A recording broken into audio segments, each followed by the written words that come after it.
السلام علیکم ورحمۃ اللہ وبرکاتہ۔ آج ہماری گفتگو ان خاص لوگوں کے لیے ہے جو کہتے ہیں کہ قرآن مجید کا اردو ترجمہ پڑھ کر ہم دین اور شریعت کو سمجھ سکتے ہیں۔ امام نووی رحمۃ اللہ تعالی علیہ فرماتے ہیں کہ بغیر علم کے قرآن مجید کی تفسیر بیان کرنا اور اس کے معنی کلام کرنا ہر اس شخص پر حرام ہے جو اس کا اہل نہ ہو۔ اس بارے میں بکثرت احادیث طیبہ وارد ہیں اور اس پر اجماع قائم ہے۔ حضرت معاذ بن جبل رضی اللہ تعالی عنہ ارشاد فرماتے ہیں کہ ان من ورائکم فتنا یکثر فیہا المال ویفتح فیہا القرآن حتی یاخذہ المؤمن والمنافق والرجل والمرأة والصغیر والکبیر والعبد والحر فیوشک قائل ان یقول ما للناس ما لا یتبعون وقد قرأت القرآن، یعنی تمہارے بعد فتنے ہوں گے، ان فتنوں میں مال کثرت ہوگی، مال کی کثرت ہوگی اور قرآن کھولا جائے گا، حتیٰ کہ اس مومن اور منافق، مرد اور عورت، چھوٹا اور بڑا، غلام اور آزاد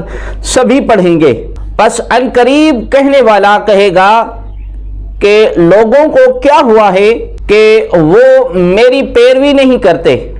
حالانکہ میں قرآن پڑھتا ہوں۔ اس حدیث کو پڑھ کر نتیجہ اخذ کرنا چاہیے کہ حال یہ ہے جس طرح مرزا محمد علی انجینئر صاحب لوگوں کو قرآن کا نام لے کر اور بہکا رہے ہیں۔ ابن عربی المالکی لکھتے ہیں کہ اور کبھی بعض لوگ بلا علم خود کو عالم سمجھتے ہیں، جیسا کہ مرزا محمد علی انجینئر صاحب خود کو عالم سمجھتے ہیں، اور یہی وہ مقام ہے جہاں پہنچ کر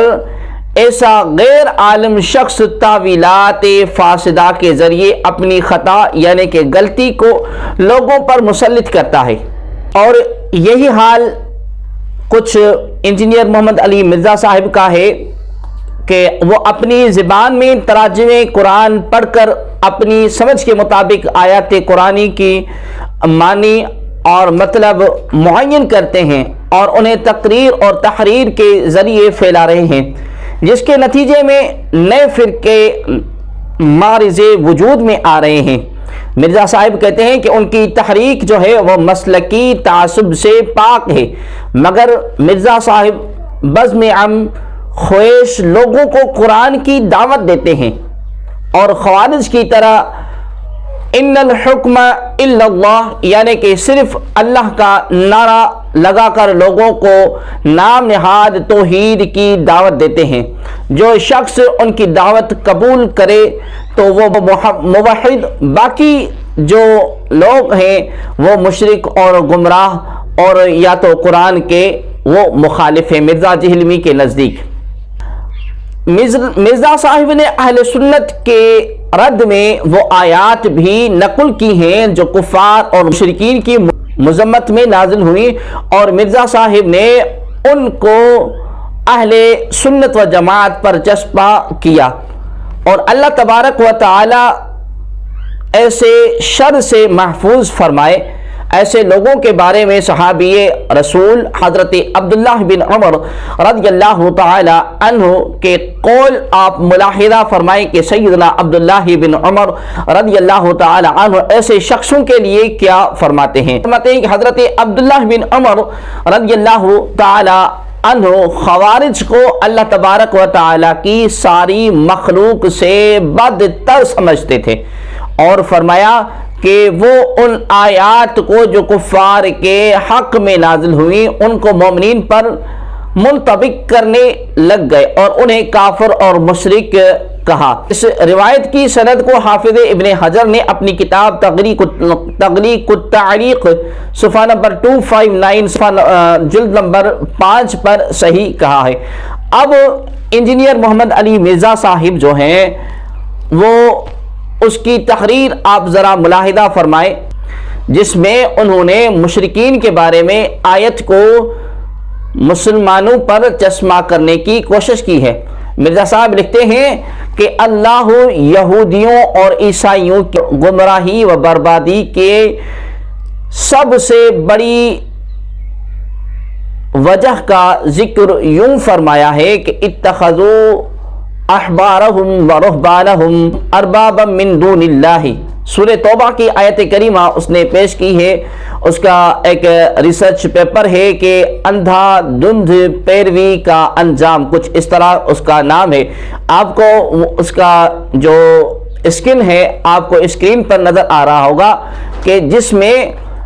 مرزا علی جیلوی صاحب نے یہ آیت کریمہ پیش کی ہے جو مشرکین کے حق میں نازل ہوئی ہے، اور وہ مسلمانوں پر مرزا جیلوی صاحب نے چسپاں کرنے کی کوشش کی ہے۔ اور آگے لکھتے ہیں کہ آیت مبارکہ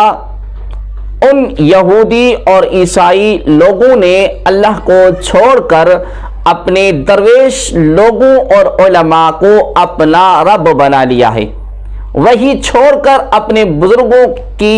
مانتے ہیں، بحوالہ اندھا دھند پیروی کا انجام۔ اب ناظرین و سامعین عزیز محتشم، اس کا جواب یہ ہے کہ جناب مرزا علی انجینئر صاحب نے اس مقام پر آیت کو آدھا نقل کر کے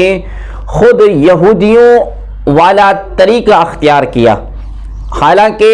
اس آیت کا اگلا حصہ متصل کچھ یوں ہے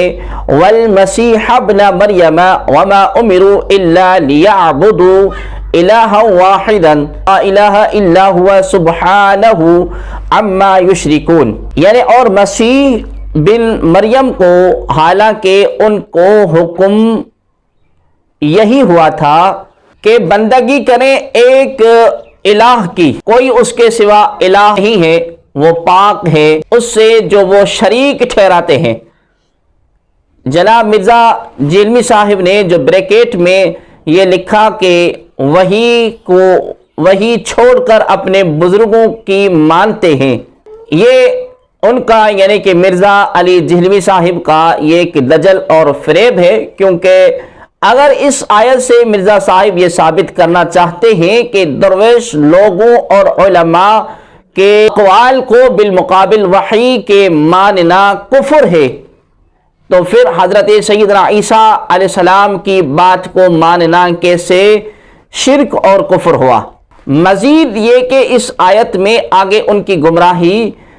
کی وجہ بیان کی گئی ہے کہ اللہ تبارک و تعالیٰ کی طرف سے انہیں حکم ہوا تھا کہ وہ ایک خدا کو مانے،